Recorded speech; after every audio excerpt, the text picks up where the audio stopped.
Buenos días.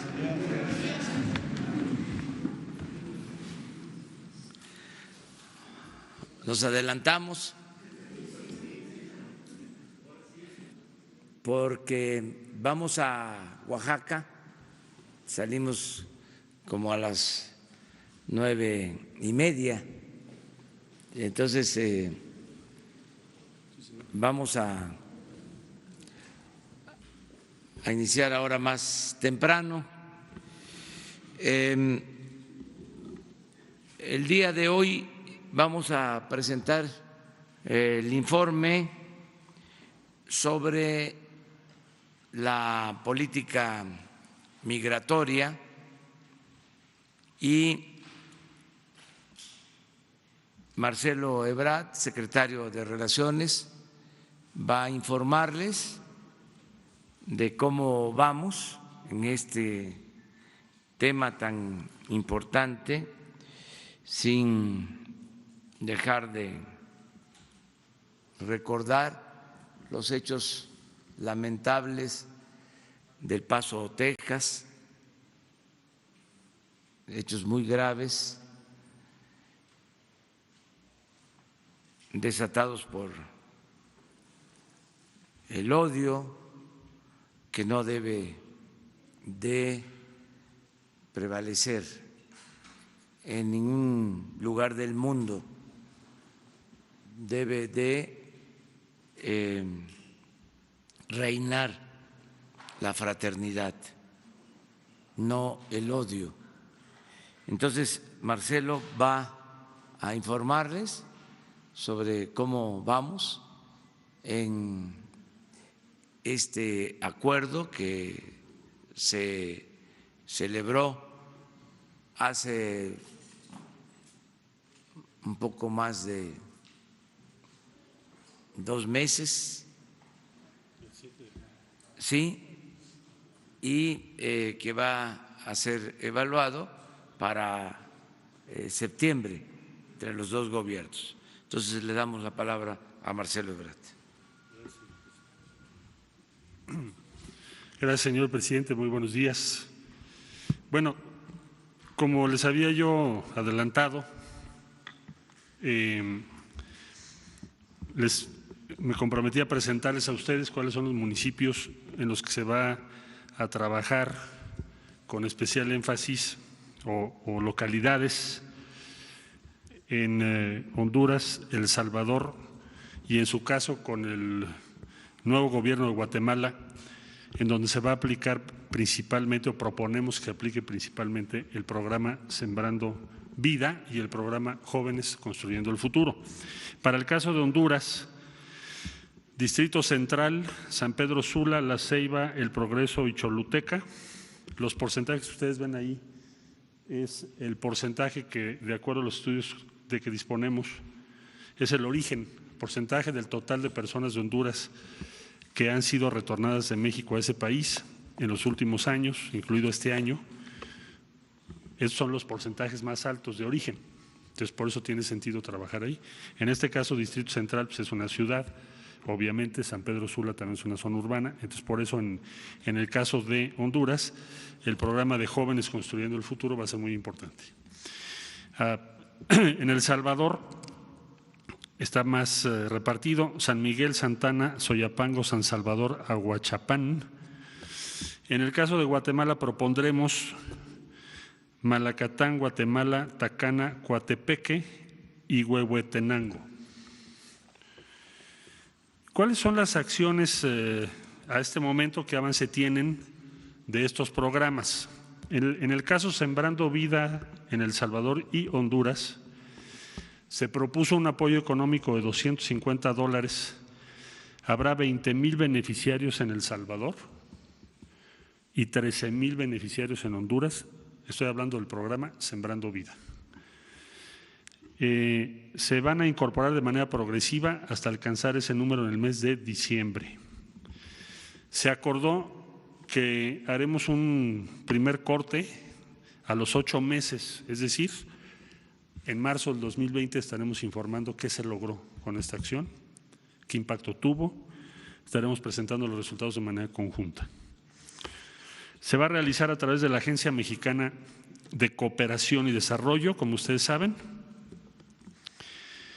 y los insumos agrícolas serán aportados en conjunto con el Ministerio de Agricultura de cada país, considerando aportar el 50% cada uno. Es importante resaltar que, por ejemplo, en el caso de El Salvador, el número total en este año de personas rescatadas por el INAMI es de 14,184 y mediante las acciones que va a impulsar la Agencia Mexicana de Cooperación y Desarrollo se crearán 20,000 empleos. Es decir, vamos a crear más empleos que los rescates y retornos a El Salvador. Jóvenes construyendo el futuro en Honduras, se va a apoyar $180 a 7,000 beneficiarios, es la misma cantidad que en México, nada más que en dólares. La duración de esta primera etapa del proyecto también va a ser de 8 meses para poderlo evaluar a los 8 meses y se va a realizar, como ya expliqué, igual a través de la Agencia Mexicana de Cooperación y Desarrollo. Les informo también que tenemos ya instalado un mecanismo de coordinación migratoria en el que participan varios países, 5 países en este caso: Guatemala, Honduras, El Salvador, Cuba y Haití. Y hemos sostenido ya 14 reuniones de la comisión intersecretarial que se creó para atender este tema con los países referidos.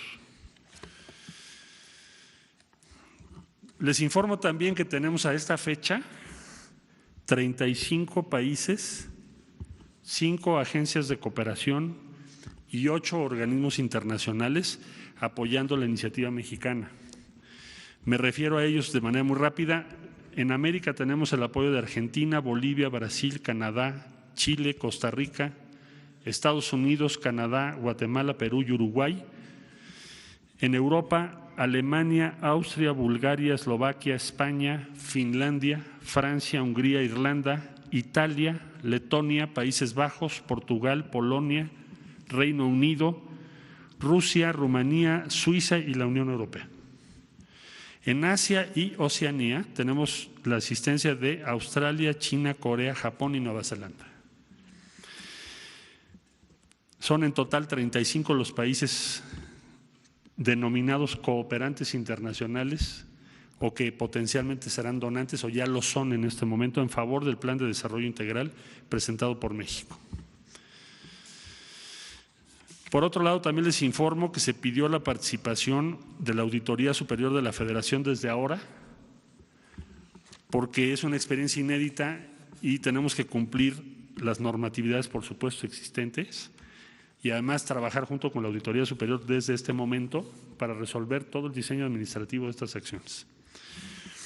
Por otro lado, también ha reportado el INAMI y la propia Secretaría de Relaciones Exteriores y otras instancias que se está avanzando en mejorar la infraestructura de las estaciones migratorias. Aquí hay algunas gráficas de lo que se está haciendo. Este sábado habrá un recorrido encabezado por el director general del Instituto Nacional de Migración y el subsecretario de Relaciones Exteriores para dar cuenta de estos avances, que fue una de las instrucciones, como ustedes saben, primeras que nos dio el presidente de la República. Por parte de la Secretaría de Relaciones Exteriores se está aportando 60 millones que corresponden al Fondo Yucatán para esta infraestructura. Esto se está trabajando en, algunas de estas imágenes son Tapachula en diferentes albergues: albergue del DIF, la estación Siglo XXI, el albergue El Buen Pastor, que es de la sociedad civil. El sábado se va a dar un informe en recorrido de todo esto. Aquí hay algunos datos de más adelante de movilidad. En movilidad ha sido muy importante la participación de la Secretaría de Seguridad Pública y Operaciones Regionales de la Policía Federal junto con la Guardia Nacional. Es una síntesis. Se han presentado ya las carpetas de investigación, los datos para las carpetas de investigación de la Fiscalía General de la República. Ahí nada más quisiera yo subrayar el tema de los tractocamiones, que es nuestra preocupación principalísima y la razón por la cual estos operativos son tan importantes. Aquí les voy a presentar algunas imágenes muy rápido, ustedes ya las conocen, de cómo ponen en peligro a las personas. Esa es la preocupación más grande. El 16 de junio en Veracruz, como 791 migrantes que iban sin ventilación. El 8 de julio en Chiapas, 281. El 11 de agosto en Tabasco, 146 personas. Se usan tractocamiones, documentos falsos, clonados, y se pone en peligro a las personas. Todos estos casos ya son hoy en día procesos iniciados ante la Fiscalía General de la República. Este es el estado que guarda la situación. Yo diría que paulatinamente hemos ido avanzando y que los compromisos, sobre todo el compromiso de crear empleo en los países centroamericanos, está avanzando muy rápido. Y vamos a cumplir en tiempo y forma la instrucción del presidente de la República. Para concluir, les diría, y aprovecho para informar que respecto a los acontecimientos en El Paso, Texas, el Gobierno de México considera que es un acto de terrorismo dirigido en contra de mexicanos. El día de ayer hubo reunión en la Fiscalía General de la República, porque la instrucción que se nos dio por parte del Gabinete de Seguridad es poner a disposición de la Fiscalía General de la República todos los documentos, testimonios o elementos de prueba para integrar la carpeta de investigación correspondiente. Habrá quien diga, no es terrorismo, es una persona solamente. Bueno, habría que decir que el señor que cometió este acto deleznable, abominable y condenable, es parte de una red, pero además subió a la red, y eso está confirmado, un manifiesto. Y en ese manifiesto, además en un servidor donde hay una red de personas. Si estuviésemos hace más de 20 años, diríamos, pues es una sola persona. Pero a esta fecha, donde las redes sociales son equivalentes a las redes presenciales, es evidente que primero, el acto está inspirado en otro acto similar en otro país, en este caso Nueva Zelanda. O sea, tienen una comunicación con el fin de propagación, propaganda. Y al subir un manifiesto da cuenta de que es una persona cuerda. Es terrible lo que dice, pero no es que esté loco, está en ejercicio de sus facultades. Bien, entonces el día de ayer se celebró reunión en la Fiscalía General de la República, asistieron funcionarios de los Estados Unidos, también de la Cancillería, y va a haber una visita al Paso encabezada por el delegado de la Fiscalía General de la República, y va a asistir también el consultor jurídico de la Secretaría de Relaciones Exteriores para integrar debidamente esta carpeta de investigación. Corresponderá al Ministerio Público, es decir, a la Fiscalía General de la República, determinar los delitos y la estrategia jurídica que se seguirá. Lo que hará la Cancillería, desde luego, respaldar las acciones que se tomarán en esa línea. Es muy importante perseverar y precisar y clarificar y exigir que se tomen las medidas para que esto no se repita. Y la primera medida es clasificar como lo que es un acto de terrorismo destinado a cegar vidas de mexicanas y mexicanos.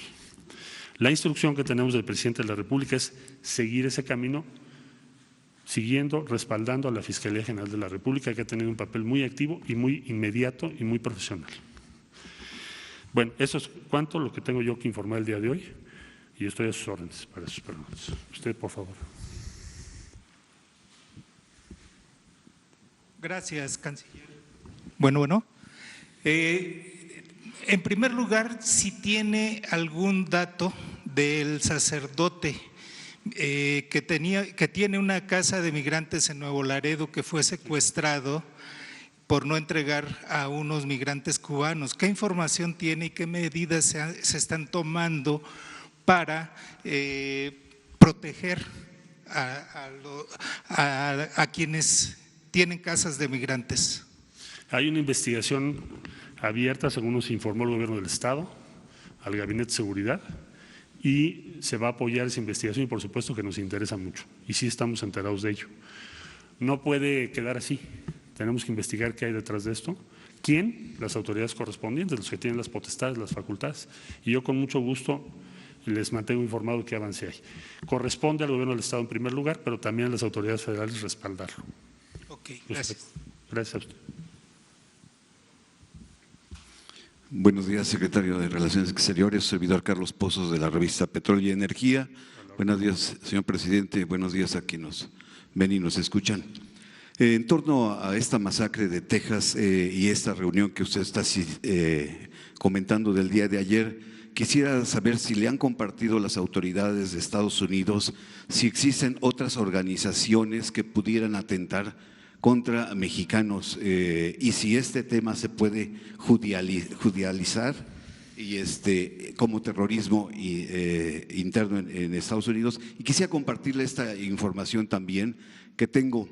El tráfico de drogas y su violencia están asociados a los altos niveles de consumo de drogas ilícitas.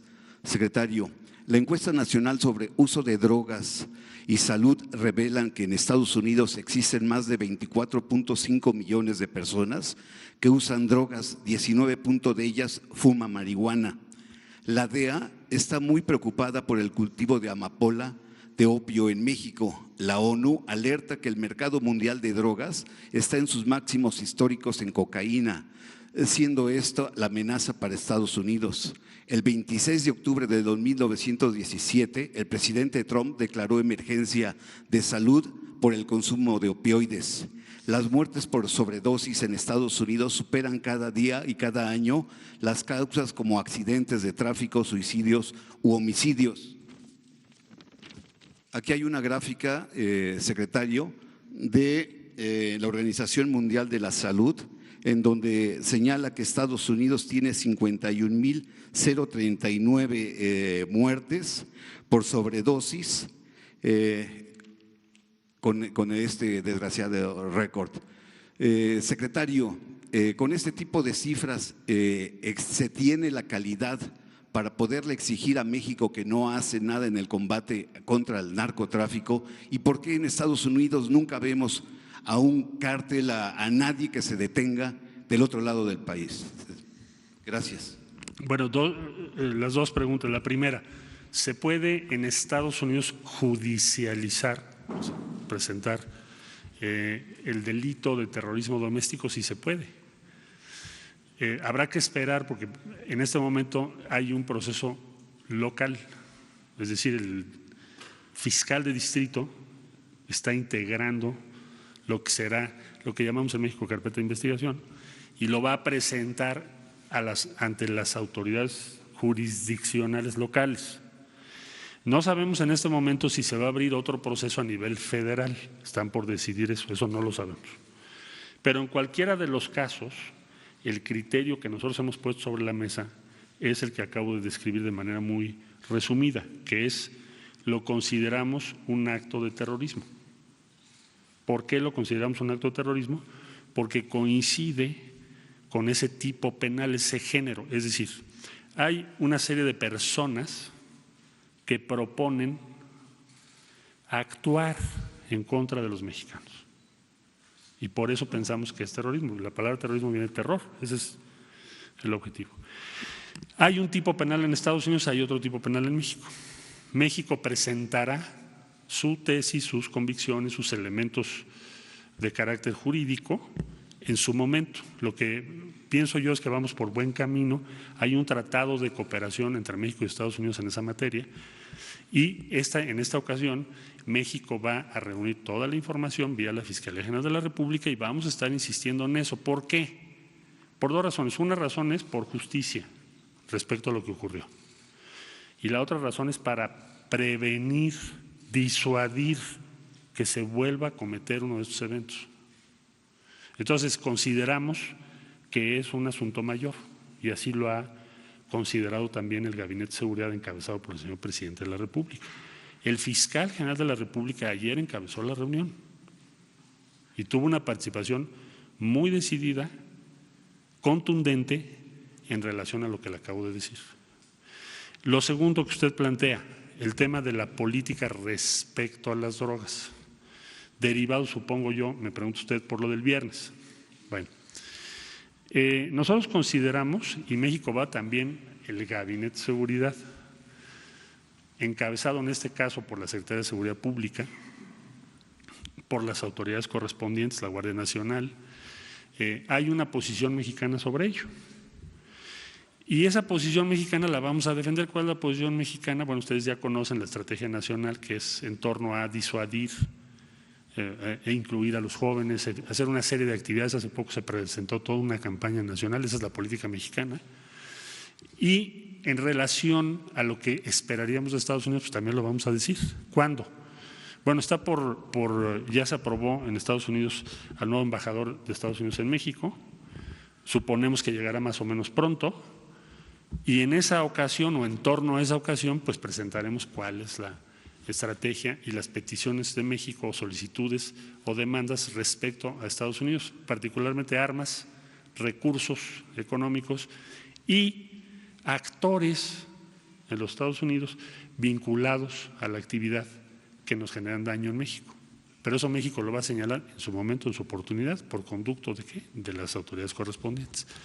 Pero sí, estamos en esa tesitura, estaremos pronto, ahora que tengamos ya el embajador en México, pues se lo haremos saber. Gracias a usted. Allá usted, por favor. Presidente, canciller, buenos días. Buenos días. Preguntarle qué se sabe de las redadas masivas que hubo la semana pasada, si continuarán las detenciones y si el gobierno mexicano tiene algún plan para apoyar a los migrantes retornados, con apoyo, con algún programa social. Y el presidente, si sabía de la reunión de ayer de José Antonio Meade con Arturo Herrera y si es así, ¿cuáles fueron los temas que se tocaron? Muchas gracias. De la famosa redada en Mississippi, movilizamos, como le informé, inmediatamente a los consulados cercanos. Tuvimos que movilizar 3 consulados distintos porque no es un punto cercano a nuestras instalaciones. Por fortuna pudimos entrevistar a los 88 que quedaron finalmente detenidos que tienen nacionalidad mexicana. De esos 88, 9 no quisieron apoyo del consulado porque pensaron que mejor iban a hacer su propio camino.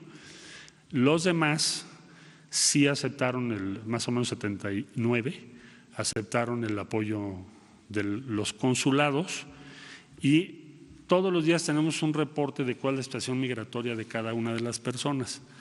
En eso estamos trabajando al día de hoy, llevamos un seguimiento cada día. No tenemos, aunque hemos demandado, tener información previa. Es muy difícil que te den información previa de qué tipo de operativos van a hacer. Hacen un procedimiento que se llama auditoría. Ellos diseñan sus auditorías, no están obligados a informárselas a gobiernos extranjeros. Entonces, ¿qué medidas estamos tomando? Bueno, nosotros en el sistema de consulados, como tú sabes, son 50. Lo que estamos haciendo es un sistema de clasificación por semáforo por estado. Entonces tenemos un sistema en donde si estamos en verde es que no tenemos elementos que nos preocupen. Por ejemplo, si son ciudades que abiertamente han dicho no permitiremos este tipo de cosas aquí.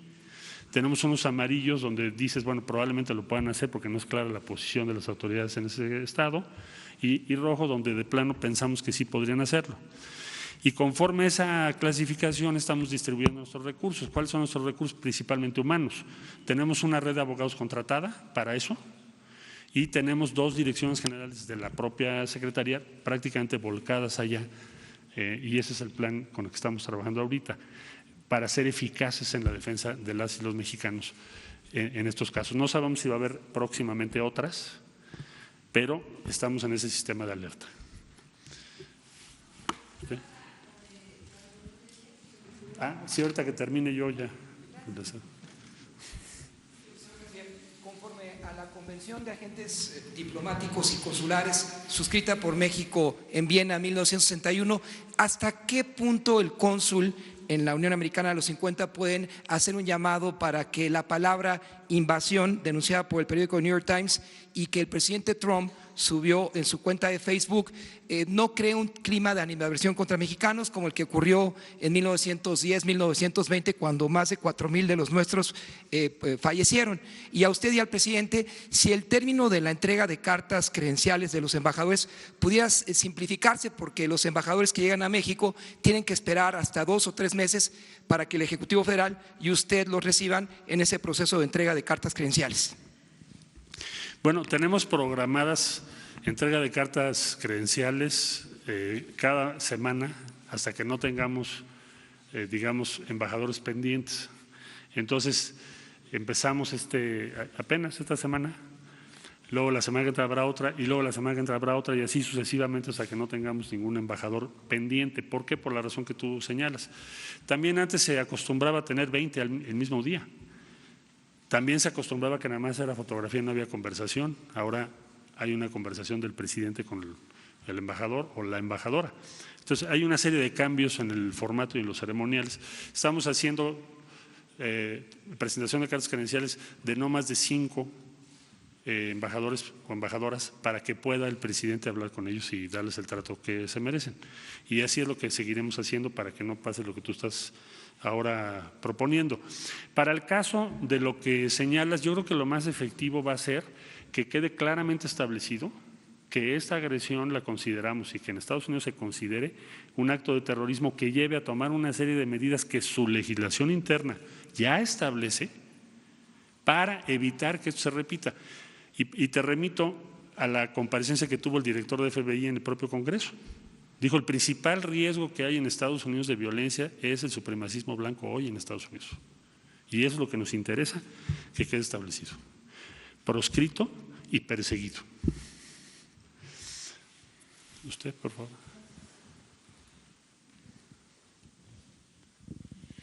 Muy buenos días, Rocío Méndez, Noticias MBS. Presidente, canciller, ¿han tenido conversaciones de alto nivel, incluso con el presidente Trump o con su homólogo Mike Pompeo, a raíz de estos hechos de El Paso y a partir de las redadas que documentaba hace un rato?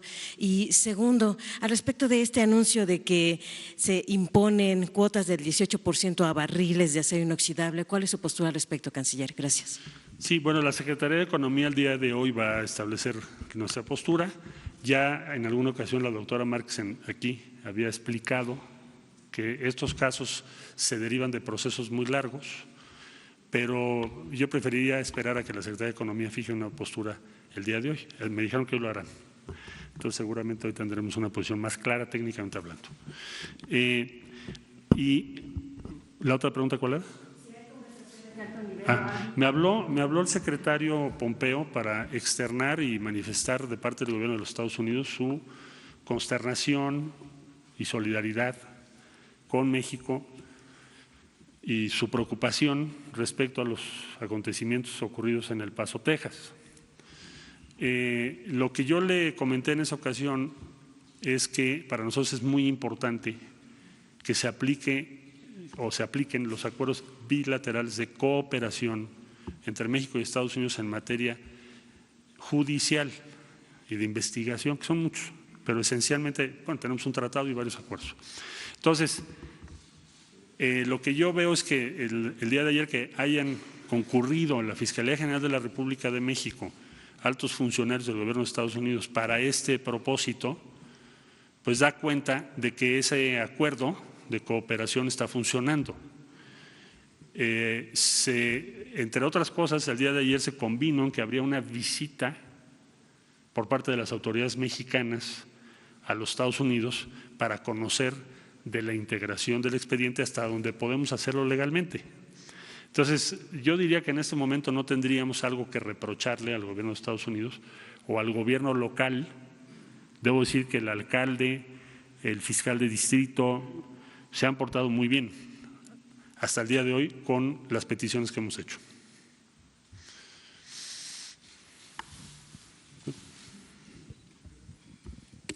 Canciller, gracias. Buenos días. Señor presidente, muy buenos días. Eugenio Cetina, de Televisión Mexiquense.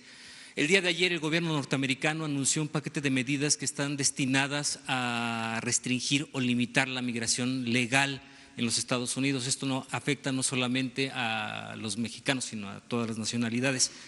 Esto no modifica la política migratoria entre México y Estados Unidos, porque, por ejemplo, en particular a los mexicanos se les pide que si van a tener un trabajo en ese país, que comprueben fehacientemente que pueden pagar su seguridad social. Esto restringe sus derechos humanos laborales. ¿Cómo afecta la política migratoria esta medida entre México y Estados Unidos? Bueno, como usted sabe y lo hemos dicho en todas las tribunas, México tiene una política distinta a la de Estados Unidos y no coincidimos con muchas o varias o casi todas las medidas que han venido anunciando. Es su ámbito jurisdiccional. ¿Qué vamos a hacer conforme a la ley? Tratados internacionales, acuerdos bilaterales, tratados firmados por los Estados Unidos. Vamos a defender a nuestros connacionales, esa es la instrucción que tenemos, de acuerdo a lo que la ley nos permite y nos da, todos los instrumentos que la ley nos da. Describí hace un momento lo que estamos haciendo respecto a lo ocurrido en El Paso, Texas, pero estamos haciendo muchas otras cosas también respecto a las medidas que se están tomando y vamos a seguirlo haciendo. Por favor. Sí. Buenos días, Felipe Fierro de tiempo.com.mx y Puente Libre. Señor Canciller, ¿cuál es la situación detallada sobre la extradición de César Duarte?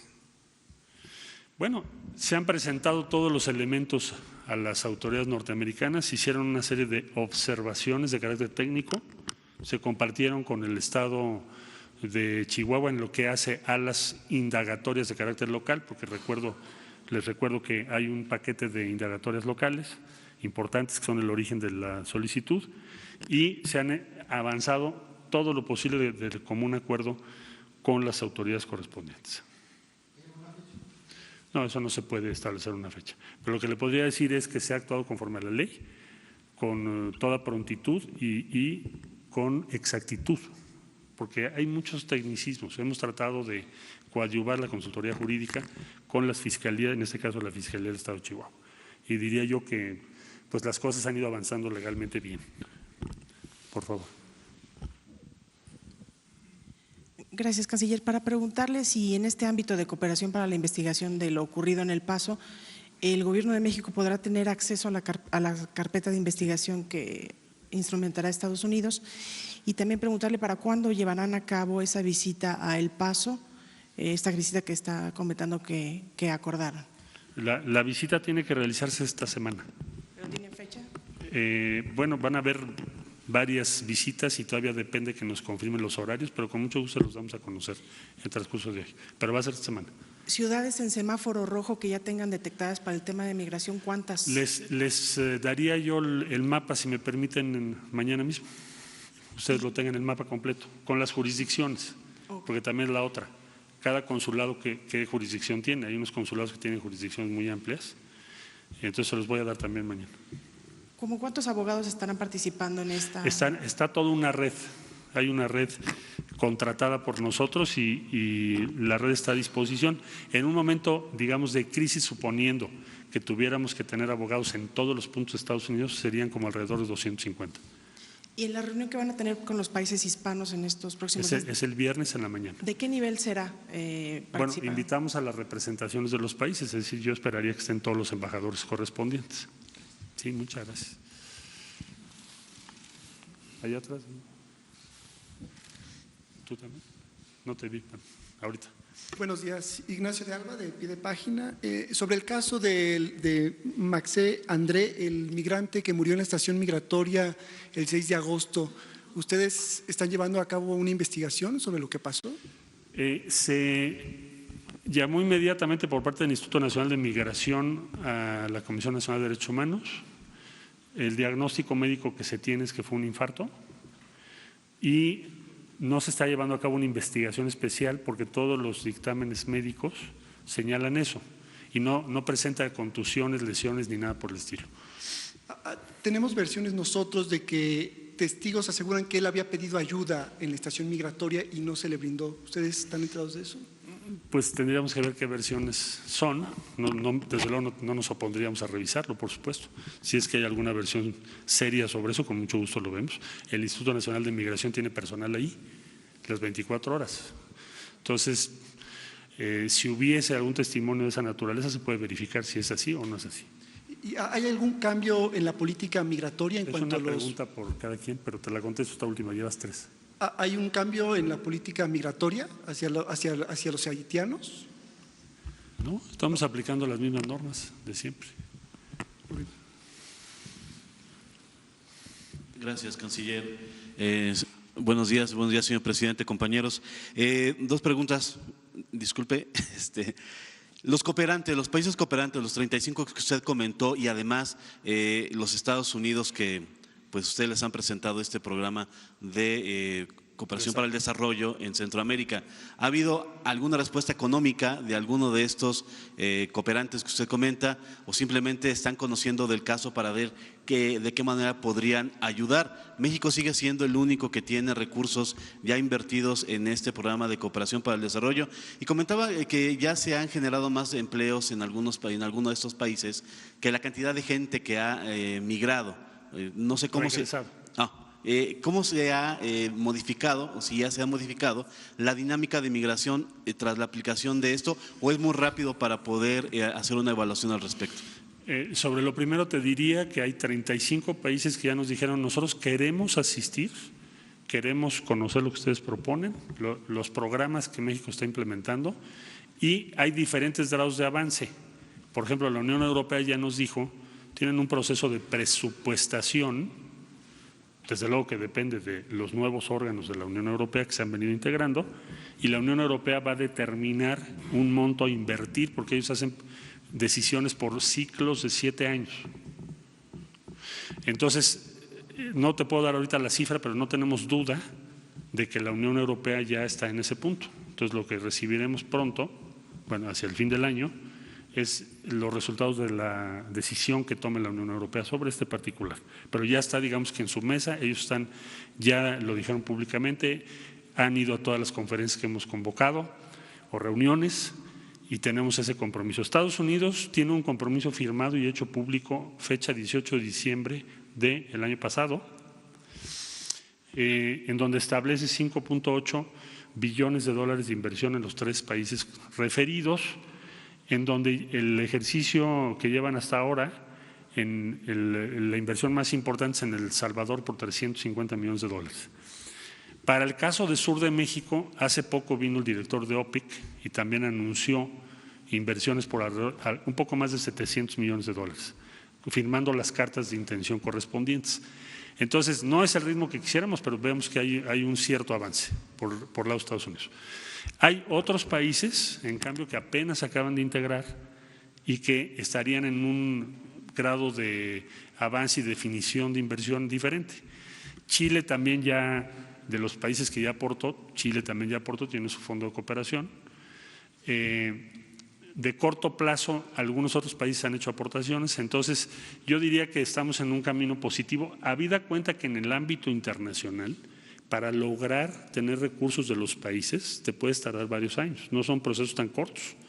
Pero por fortuna a esta fecha, esta conferencia que acabamos de convocar, ya todos los países ahí presentes son países cooperantes o donantes en diferentes grados. Entonces creo que es una buena noticia. Ahora, respecto a los empleos generados y su impacto en los flujos migratorios. Es decir, lo que estoy tratando de decir es esto: de México han sido retornados a El Salvador en este año 14,184 personas. Los empleos que va a generar México en El Salvador este año van a ser 20,000. ¿Cuál es el mensaje principal, digamos, pensando en Estados Unidos? Si tú hicieras Estados Unidos lo mismo, entonces estarías generando pues más de 350,000 empleos. Entre 300 y 350,000 empleos. En el caso de El Salvador. Entonces, es muy pronto para decir que ya generamos esos empleos porque, como explicaba yo, va a tomar cierto tiempo. Hablamos de que en 8 meses tendremos la primera evaluación conjunta para ver qué logramos con esos 20,000 empleos. Primero hay que crearlos, Sembrando Vida, Jóvenes Construyendo el Futuro. Va dirigido a unas zonas que especialmente ya sabemos son de donde tenemos más migración forzada por la pobreza. Y queremos demostrar no solo a Estados Unidos, a todo el mundo, que decir que la cooperación para el desarrollo es una salida no es un rollo, es una opción en el corto plazo. Y si no se hace es porque no quieren. Y si no quieren, que nos expliquen por qué. En eso vamos. Bueno, la última, porque si no me voy a Allá tú, del otro, me voy al otro que está. Canciller, presidente, buenos días. David Pérez de Tejada, Informe 24. Con los asuntos de El Paso, Texas, ¿se ha pensado en algún momento el gobierno emitir una alerta de viaje hacia los mexicanos a estos lugares donde se prevé que esté esta red? Mira, para nosotros lo más efectivo es lo que acabo de describir respecto a que se ha tipificado esto como terrorismo y que podamos tomar acciones efectivas para evitar que se repita en Estados Unidos. Y la primera medida efectiva es asumir que es terrorismo, como lo dijo el director del FBI en el Congreso de Estados Unidos. Y que se tomen las medidas correspondientes proporcionales al riesgo que significa. También para los propios ciudadanos norteamericanos. No olvidemos que de los 20 que perdieron la vida, bueno, 22, 14 son ciudadanas y ciudadanos de Estados Unidos, norteamericanos. Entonces son un gran riesgo estos individuos que tienen esa forma de pensar. Y para nosotros es absolutamente indispensable que esto que acabo de decir quede legalmente asentado en los Estados Unidos. Esa es la batalla importante, no es simbólica, es otra cosa, es cambiar cualitativamente la situación. Esta red de personas, insisto, ese manifiesto es manifiesto. ¿Por qué dices que es un manifiesto y lo mencionas en tu texto? Porque es un instrumento de propaganda. Eso es un manifiesto. Es qué pensamos los que coincidimos en una causa y que proponemos. Por consiguiente, debe ser reconocido, asumido como un acto de terrorismo. Y las medidas pertinentes, pues hay muchas medidas previstas en la ley en Estados Unidos. Entonces, ahora sí que México y el director del FBI estamos coincidiendo. Y creo que lo que tenemos que hacer es llegar a un resultado para proteger a las mexicanas y los mexicanos y a las personas que son de origen mexicano o centroamericano o en general de habla hispana o de otras lenguas originarias en Estados Unidos. Esa es la lucha que México está dando. Señor presidente. Bueno, si les parece, por cuestiones de tiempo, vamos a Oaxaca. Es un encuentro con empresarios de Concamín. La Concamín la dirige Francisco Cervantes Díaz, que es un empresario con dimensión cívica, que ha ayudado mucho para el desarrollo del país, y por eso vamos a estar con ellos el día de hoy, intercambiando puntos de vista con empresarios de la Concamín. Abrimos para preguntas y respuestas, no muchas por la situación esta del viaje, que tenemos que llegar puntual al aeropuerto.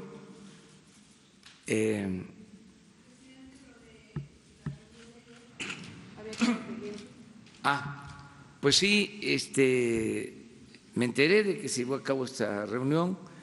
Miren, somos libres.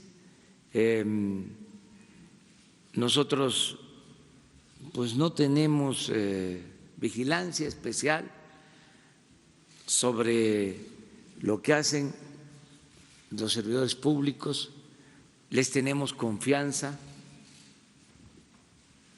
Después de que se dio a conocer ese encuentro, me envió una nota Arturo Herrera explicándome que se había reunido en otras ocasiones con exsecretarios de Hacienda, con subsecretarios de Hacienda. Pues es un asunto también de gremio que suele darse. Esto pasa en relaciones exteriores.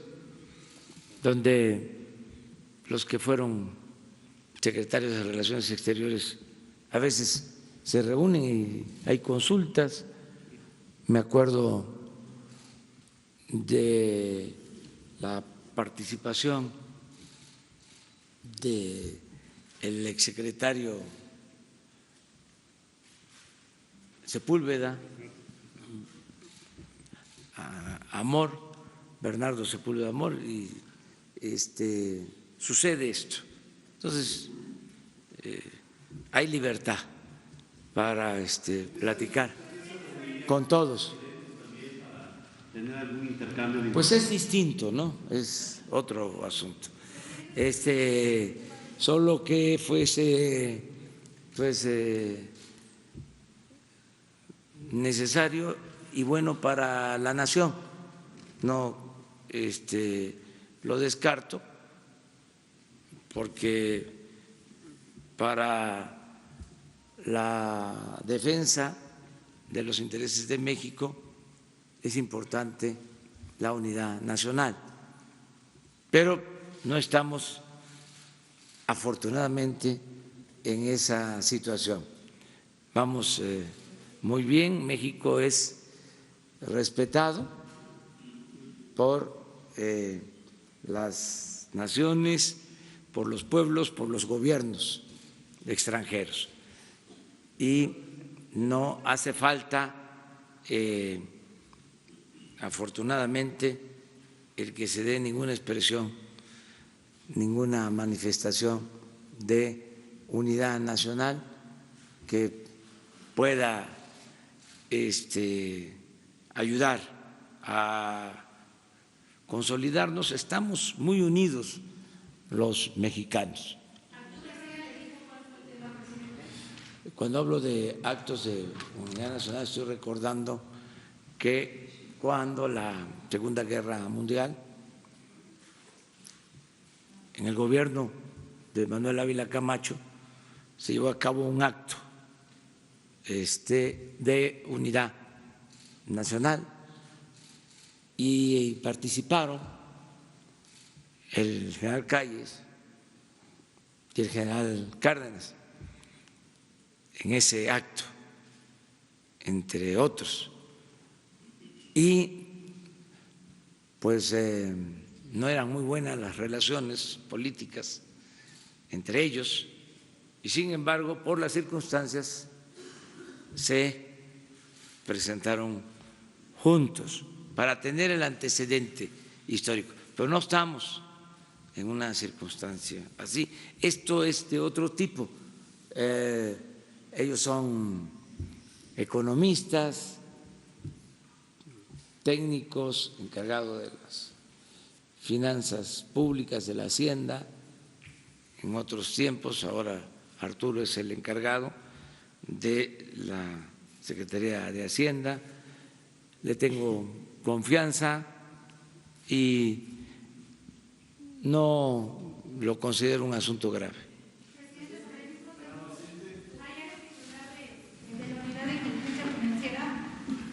Santiago Nieto comentó que Hacienda prepara una nueva denuncia contra el extitular de Sedatu, Rosario Robles. Si nos podría decir sobre qué información tiene sobre este nuevo recurso que van a imponer y bajo qué cargos.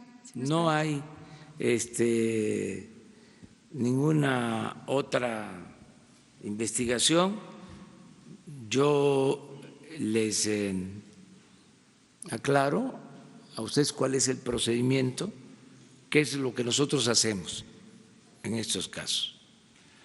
Primero, cuando la Oficina de Inteligencia Financiera tiene información, recibe información sobre posibles ilícitos de manejo de dinero, porque es el dinero la pista principal. Se quiere saber qué delito se está cometiendo o por qué andan mal las cosas, dicen los expertos o los que saben de esta materia, que hay que seguirle la pista al dinero. Bueno, cuando se sabe de algo, él me informa y la instrucción que tiene es que se proceda a entregar la información a la Fiscalía. Esa es una vía, es un procedimiento que sigue esta Oficina de Inteligencia Financiera. Otra forma de actuar es cuando hay una solicitud de la Fiscalía. Esos son los dos casos. No me ha presentado ninguna otra información sobre este asunto para tener claridad. Como todos sabemos, es una investigación que lleva a cabo, que está a cargo de la Fiscalía General. Como segunda pregunta, presidente, me presento, Jocelyn Gutiérrez de Político.mx. ¿Cómo ve el posible aumento para productos como bebidas azucaradas, el tabaco y la cerveza? De hecho, el diputado Alfonso Ramírez Cuellar comentó que los recursos podrían utilizarse para el sector salud para prevenir sobrepeso, desnutrición y enfermedades crónico-degenerativas como la diabetes. ¿A usted cómo sugeriría que se dirigieran estos recursos en caso de que se llevara a cabo este aumento? Qué bien que me pregunta. Mire, estamos elaborando el proyecto de ley de ingreso y de presupuesto para el año próximo. Informo a los mexicanos que vamos a seguir cumpliendo con el compromiso de no aumentar los impuestos en términos reales y de no crear impuestos nuevos, no solo este año, también el año próximo. Eso ya se está contemplando en el proyecto de ley de ingresos. Creo que es una buena noticia. Vamos por el segundo año sin aumentos de impuestos y sin creación de impuestos nuevos. Lo mismo, no va a haber aumentos en gasolinas, diésel, gas y luz, términos reales. No va a haber gasolinazos todo este año y el próximo. Tercero, en todo este año no aumenta la deuda pública y se está contemplando para el año próximo lo mismo. Vamos a financiar el gasto sin aumentar la deuda pública. Dicho lo anterior,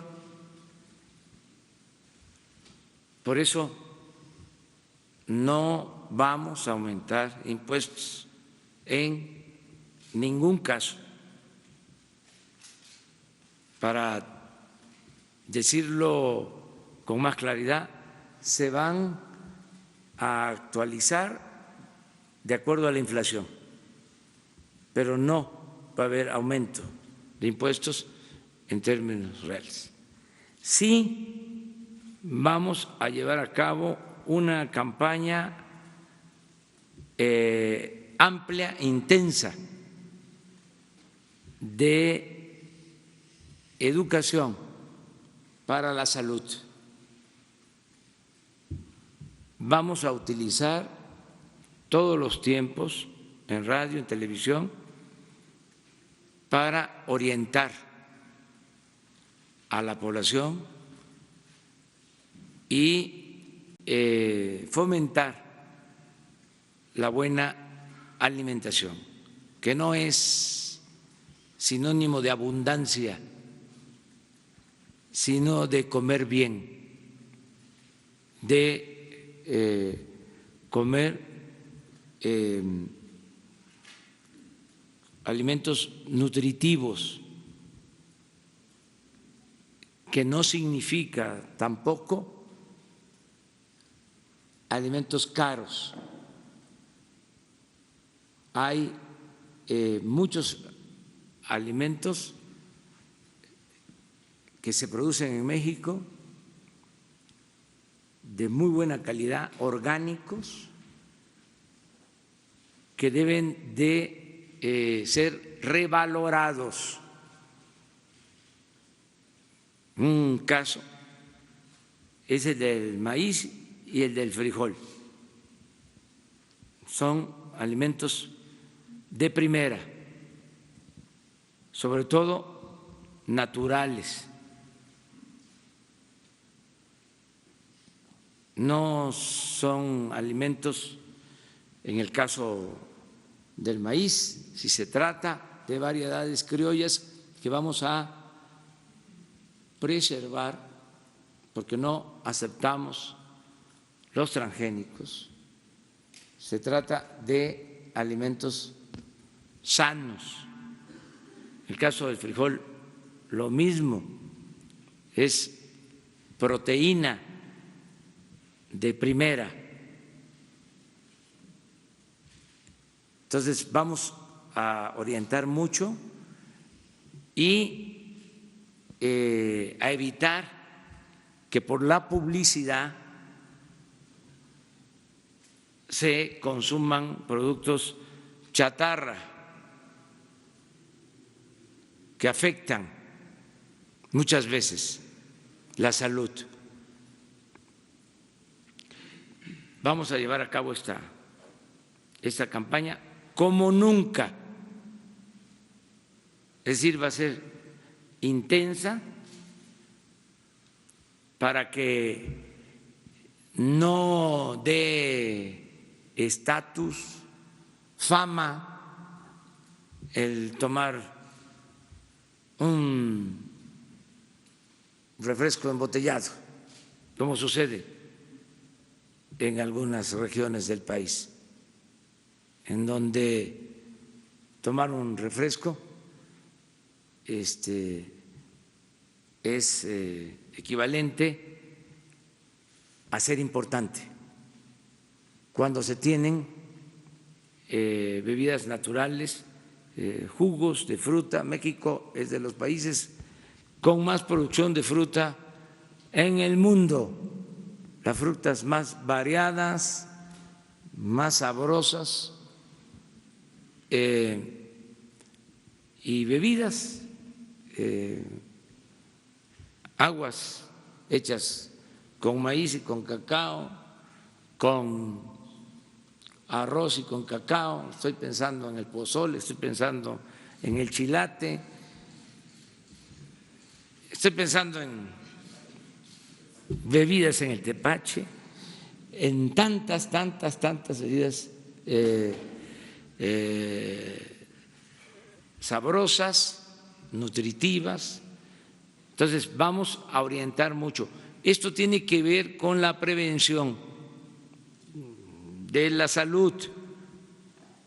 Tenemos muchos problemas de diabetes, tenemos problemas de hipertensión, y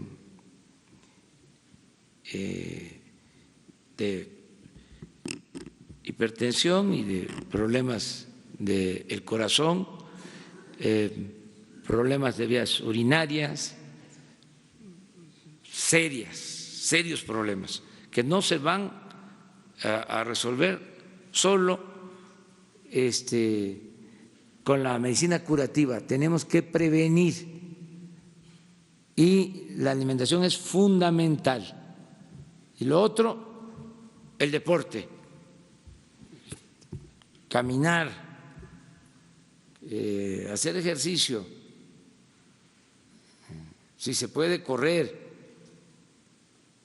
si hay más tiempo y vocación y madera, pues al voleibol, al básquet, al fútbol y al béis. Entonces, va a haber una campaña como nunca. Son dos campañas que nos importan mucho. La de orientación a los jóvenes para que no caigan en el consumo de las drogas, esa también ser una campaña intensa, ya comenzó, pero se va a poner, hablando en términos usuales, de moda.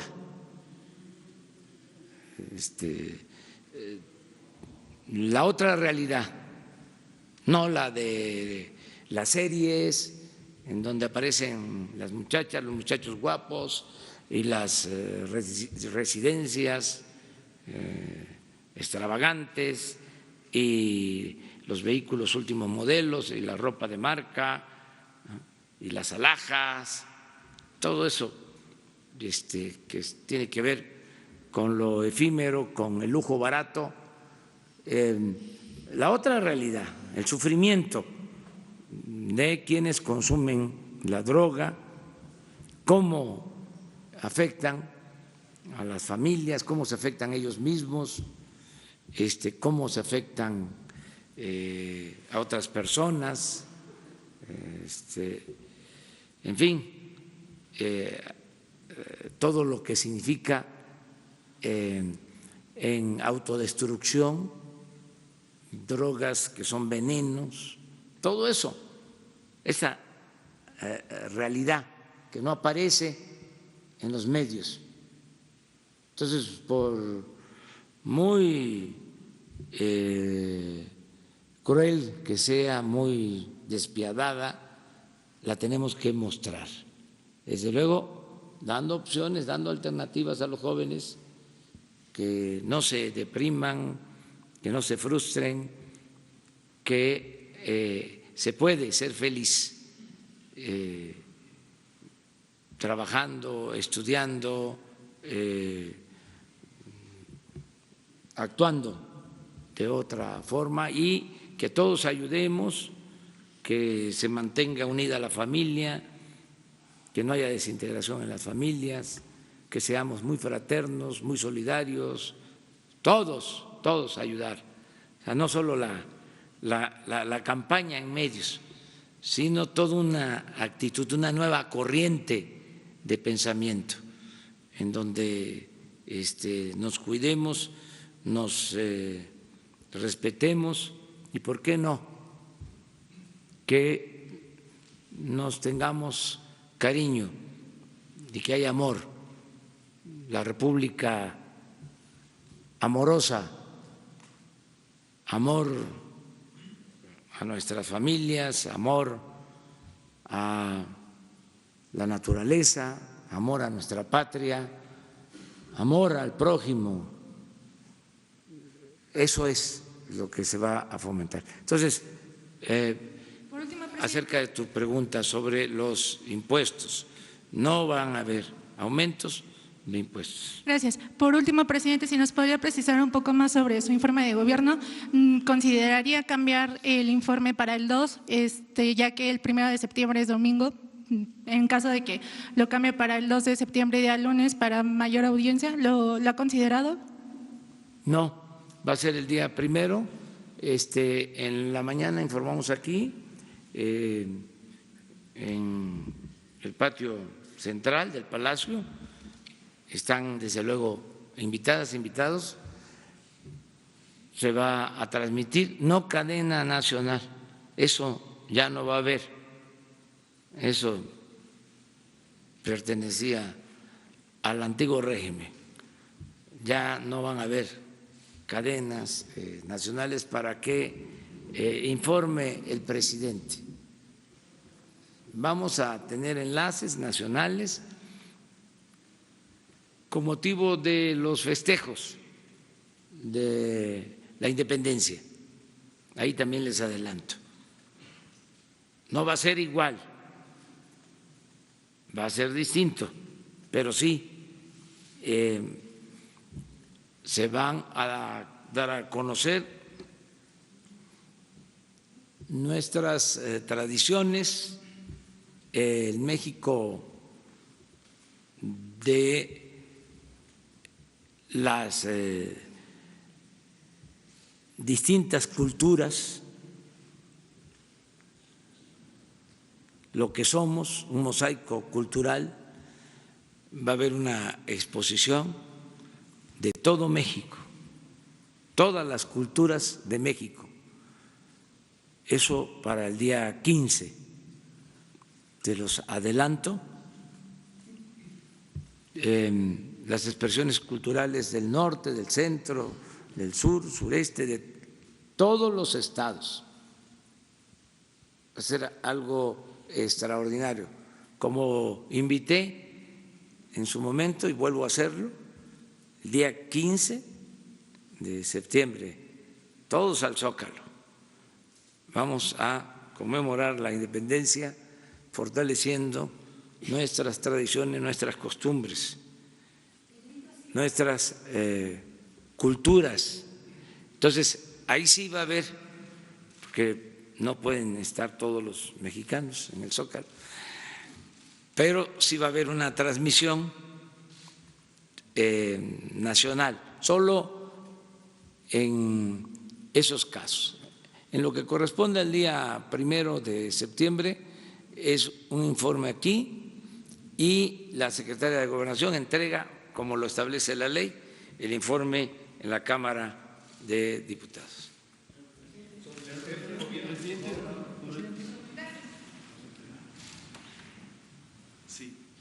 Buenos días, señor presidente. Jaime Hernández, del periódico digital Bajo Palabra.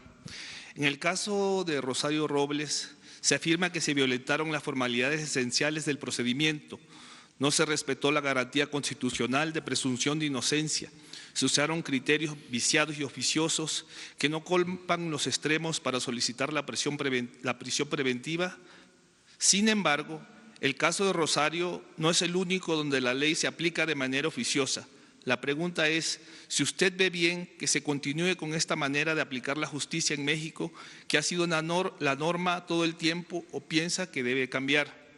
Usted ha dicho que el Poder Judicial debe regularse solo, pero se está viendo que no es así. Sigue el nepotismo, la corrupción, las sospechas y la mediocridad en la impartición de justicia. México ya está cansado de la corrupción y la impunidad de jueces y magistrados. ¿Hasta cuándo van a continuar así las cosas, dado que para usted parece que también son intocables? Eso sí calienta, ¿eh? No, mire, yo lo que puedo hacer es recomendar de manera respetuosa que todos actuemos con legalidad y sobre todo con ética, con principios, que se aplique la ley y que al mismo tiempo actuemos con integridad.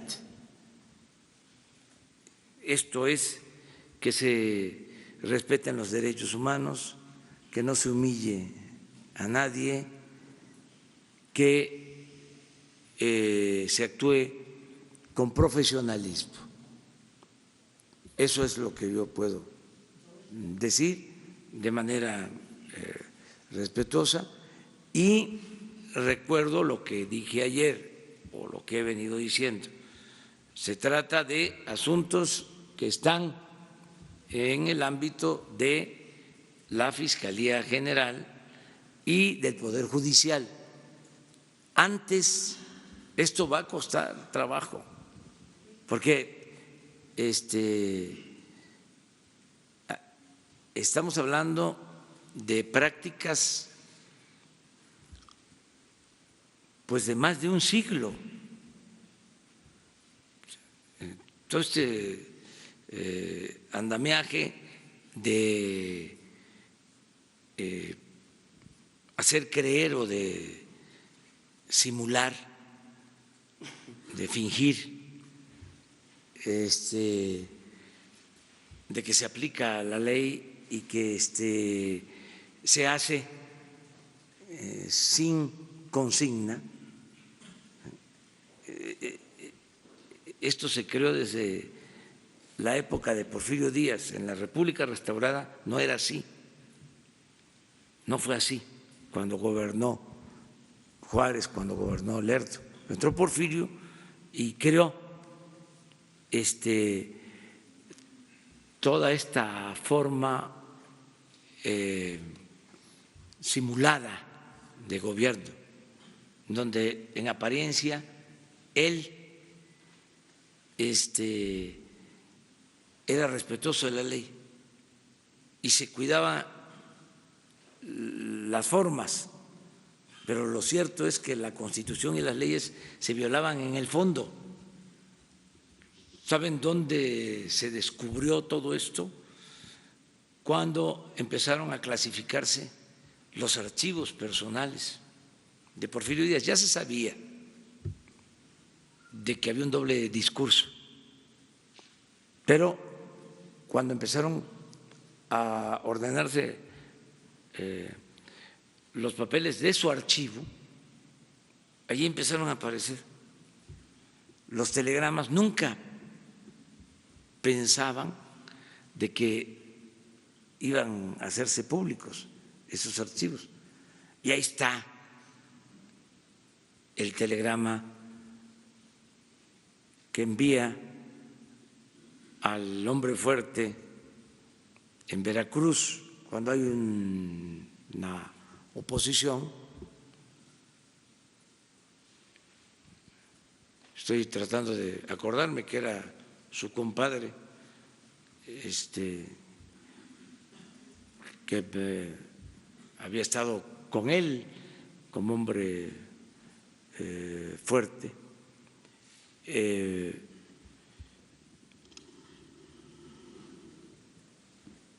Y le manda un telegrama, o sea, porque le avisan de que se habían sublevado, pero hasta eso, no muchos, unos cuantos que habían tomado un barco para oponerse a Porfirio Díaz.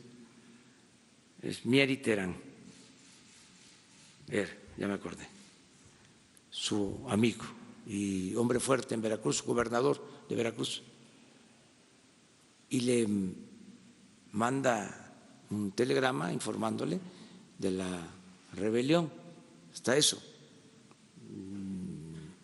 unos opositores habían tomado una embarcación en Alvarado, nada grave o que pusiera en peligro al régimen. Y la respuesta de Porfirio fue: mátalos en caliente. Eso, palabras más, palabras menos, dice el telegrama. Entonces, fusilan en Veracruz a opositores, gente inocente, pero así era. Caso de los periodistas, hay en el archivo una recomendación al gobernador de San Luis Potosí, que también ya llevaba años ahí, y había un periodista que constantemente criticaba al gobernador, que eran 2, 3 hermanos, terminaba uno de gobernador y entraba otro, y así. Los gobernadores en el porfiriato, si él estuvo 34 años, pues habían gobernadores que duraban 20, 30. Entonces, había un periodista muy combativo, valiente, que lo enfrentaba al gobernador y lo encarcelaban. Entonces, una vez se queja el gobernador porque el juez le daba amparo al periodista, y salía el periodista y volvía a cuestionar al gobernador. Y le pide un consejo a Porfirio. Todo esto está en el archivo. Por eso ya no se está clasificando, se quedó trunca la clasificación de los más de 30 años. Una universidad estaba haciendo ese trabajo y yo creo que se dieron cuenta de lo que significaba para el conservadurismo, porque es poner al descubierto, es el rey va desnudo, quitarle la máscara. Entonces, en esa ocasión le pide un consejo el gobernador a Porfirio y le dice: Porfirio, mira,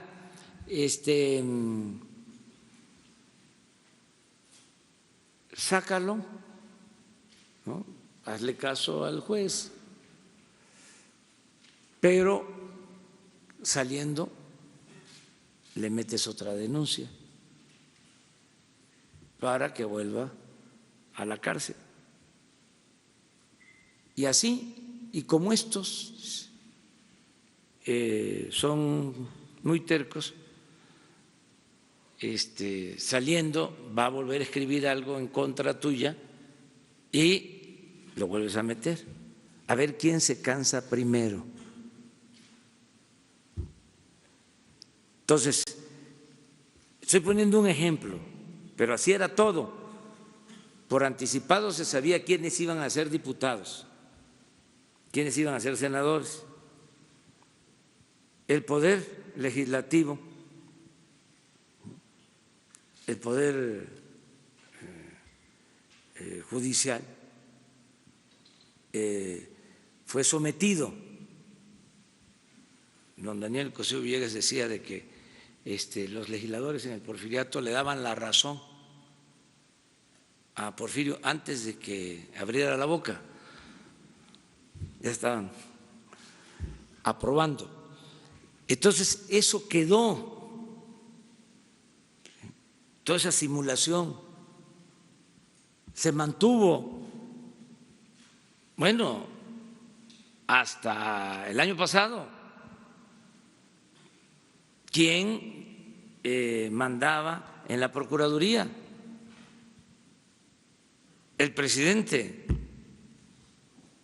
En el Poder Judicial, con todo respeto, el presidente. Había un abogado famoso del Ejecutivo que tenía acosado a los ministros.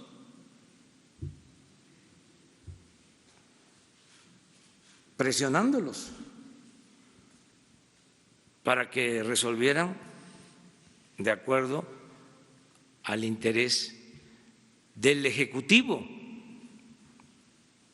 Entonces, eso se acabó, eso se terminó. Deberíamos todos de aplaudirlo. Miren lo que estamos haciendo, es historia. Por primera vez, la Procuraduría, ahora Fiscalía, actúa de manera autónoma, no depende del presidente. El Poder Judicial es autónomo. ¿Ustedes creen que en las pasadas administraciones se iban a dar casos o se dieron casos como los amparos para construir el aeropuerto en Santa Lucía? 80 amparos. Hubieron 80 amparos cuando se propuso la construcción del aeropuerto en el lago de Texcoco. 80 amparos. Eso está cambiando para bien. Claro, es un proceso, va a llevar tiempo, es crear un hábito distinto de legalidad, un hábito democrático que no teníamos. Pero el abogado de Rosario Robles acusó que sí hubo consigna. Ayer en La Razón, Antonio López de La Razón, ayer tuvimos oportunidad de entrevistar a Julio Hernández Barros y señaló que efectivamente se actuó bajo consigna, calificó lo que pasó antier en los tribunales como un tribunal de Estado e incluso señaló a algún miembro de su gabinete, aunque no nos dijo nombres, le leo textual lo que me platicó. Hubo una consigna, fue un juez totalmente parcial. Agregó, el presidente de la República ha manifestado en diversas ocasiones que Rosario es un chivo expiatorio, por lo que me queda claro que no es del presidente esta consigna. Sin embargo, acusó, debe ser de otro funcionario de su gabinete quien tiene esta consigna de actuar en contra de Rosario Robles. ¿Qué le responde, presidente? Gracias. Pues que no es cierto y que tengan la seguridad que yo no voy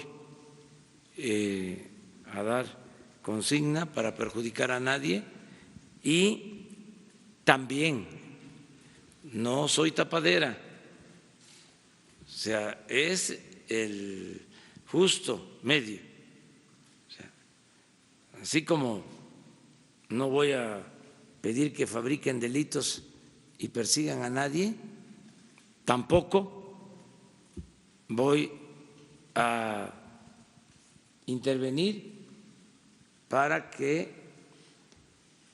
prevalezca la impunidad. Voy a actuar con rectitud y tampoco voy a permitir que nadie del gobierno actúe de manera facciosa. Del gabinete. Inmediatamente se actúa. ¿Sí? Eso no se puede aceptar. Muy bien, una más, porque me tengo que ir. Una más. Buenos días, presidente. Alberto Rodríguez, SDP Noticias. Más allá de que, por supuesto, que el Poder Judicial es autónomo y la Fiscalía ahora también autónoma, creo que lo que muchos mexicanos quieren saber es su opinión personal sobre el caso de Rosario Robles, ya que pues ella fue un miembro importante de la izquierda al final del siglo pasado, que fue colaborador suyo, incluso también del ahora canciller. Y la pregunta va para los dos. Una opinión, una reflexión personal sobre lo que ha sucedido con Rosario Robles, cómo pasó de la izquierda a uno de los gobiernos más corruptos de los últimos años y cómo ha terminado ahora en prisión. Creo que no es conveniente, ¿no? Una opinión así personal, directa. Yo sí puedo decir que todo esto debe de llevar a la reflexión acerca de la importancia de los principios, de los ideales, de no caer en la tentación de la búsqueda del poder por el poder o del dinero. Eso no es lo importante en la vida. Lo importante en la vida es la honestidad, la integridad, el dejar ejemplo de rectitud a los hijos. Eso es lo más importante. Y se deben de resistir todas las tentaciones del poder. No marearse con el poder, aun cuando dicen de que es muy difícil que la gente cambie o que no cambie, en este caso, yo sostengo que sí se puede, si está uno bien anclado, si tiene unos principios, tiene unos ideales, se pueden resistir todas las tentaciones del poder. Hay quienes dicen que el poder atonta a los inteligentes. y a los tontos, por no decir otra cosa, los vuelve locos. Entonces, ¿cuándo es que se resisten todas esas tentaciones? ¿Cuándo es cuando no aplica aquello de que el poder corrompe y el poder absoluto corrompe absolutamente? ¿Cuándo se entiende que el poder solo se convierte en virtud?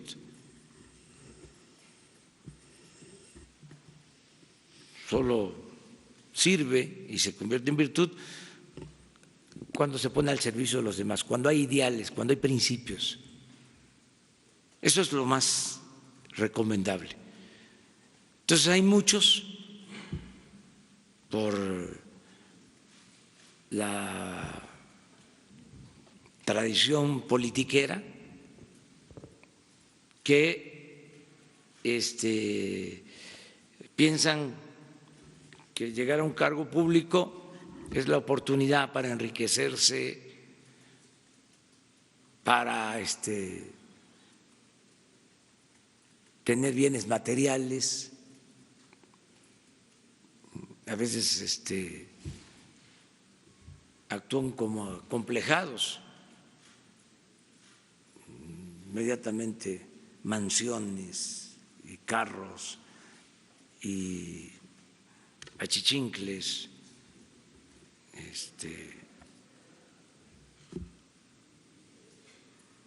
bueno, ya ahora menos, porque ahora sí que Fuchi, ¿no? El corrupto, Fuchi, el fantoche, pero antes se sentaban atrás en el carro, iba el chofer adelante y ellos atrás. Una humillación. Entonces, una forma de hacer política nefasta. Por eso hay que estigmatizar la corrupción, no considerar que eso es válido y que es de gente audaz, que son muy vivos. Eso es lo único que se puede decir, o sea, que le piensen, o sea, porque imagínense la vergüenza para un corrupto.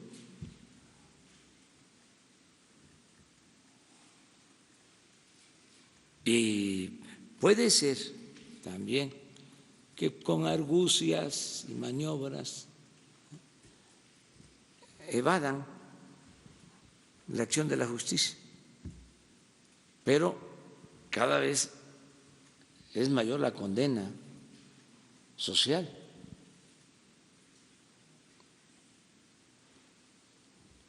Puede ser que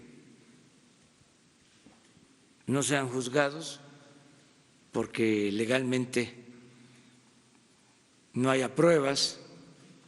Se decía antes, se le acusa de ratero, no de tonto. Pero pues en la calle, donde estudian sus hijos, o sea, que eso es lo más lamentable de todo. ¿Qué culpa tienen los hijos de un papá corrupto? O sea, ¿por qué tienen que cargar con esa mancha que no se quita ni con todo el agua de los océanos? Ya no se va a quitar, porque no es que no va a haber corrupción y que vamos a erradicar la corrupción así, de que no se roben el dinero en el gobierno, que es dinero del pueblo.